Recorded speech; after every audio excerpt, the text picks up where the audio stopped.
Bien-aimés dans le Seigneur, demeurez bénis au nom puissant du Seigneur Jésus-Christ, que la paix et la grâce de Dieu demeurent sur chacun d'entre nous. Alléluia. Merci d'être connecté également à cette page maintenant et en train de m'écouter parce que le simple fait que tu cliques et tu aimes automatiquement déclenche une grâce et le Seigneur te distingue au nom de Jésus.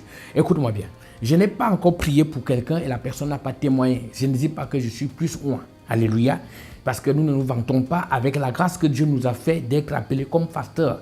Mais je me dis ici dans le contexte d'être enfant de Dieu et serviteur de l'Éternel et qui parle en faveur de l'Éternel, il est évident que je puisse savoir que tout mot qui sort de ma bouche ne vient pas de moi, mais ça vient de l'Éternel qui veut bénir quelqu'un. Et comme toi qui m'écoutes maintenant, Dieu est en train de te bénir au nom de Jésus.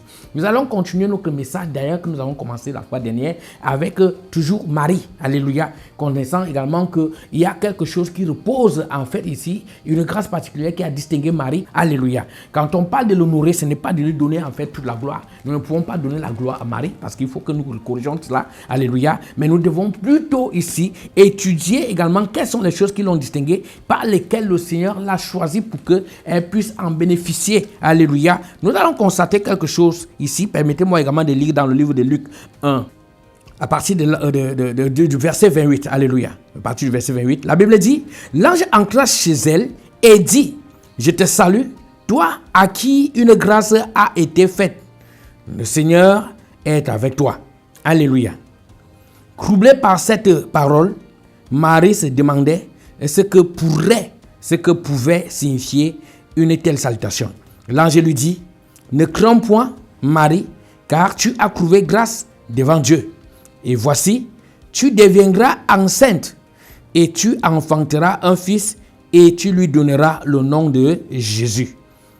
Il sera grand et il sera appelé fils du Très-Haut. Et le Seigneur, Dieu lui donnera le trône de David, son père.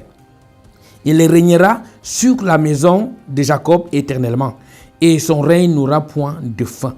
Alléluia. Marie dit à l'ange, comment cela se fera-t-il? Puisque je ne connais point d'homme. Point. Comment cela se fera-t-il puisque je ne connais point d'homme? La question de Marie n'est pas une question au même titre que celle de Zacharie. Parce que des personnes viendront et poseront la question, mais pasteur, quand tu dis que Zacharie a posé la question, est-ce que Marie n'a pas posé la question? Et quel a été le problème dans la question, entre la question de Marie et la question de Zacharie? Pourquoi est-ce que Dieu n'a pas puni Marie après avoir posé la question et pourquoi Dieu a puni plutôt Zacharie en fermant sa bouche pour attendre seulement le jour que l'enfant va naître pour qu'il puisse trouver les mots pour redire le nom de l'enfant? Comment cela se fera-t-il? Alléluia. Quelque chose que nous devons comprendre, c'est quoi? C'est que Zacharie est un enseignant. C'est un sacrificateur qui maîtrise la parole de Dieu et il a prié pour demander à Dieu de lui donner un enfant. Et le temps de Dieu pour lui de lui donner l'enfant, Dieu se dit que Zacharie est prêt pour l'enfant. Mais sauf que Zacharie, quand Dieu vient maintenant pour donner l'enfant à Zacharie, Zacharie ne présente pas une joie. Il est plutôt étonné.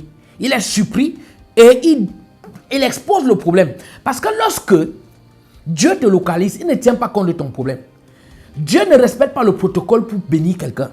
Quand il veut faire sa chose dans ce monde, il n'a pas besoin du protocole. Zacharie sait très bien parce que c'était un érudit de la parole de Dieu. Quand je parle d'érudit, ça veut dire un grand savant. Il était un docteur. Il connaissait bien la parole. Il maîtrisait la parole. Et il avait des notions de science.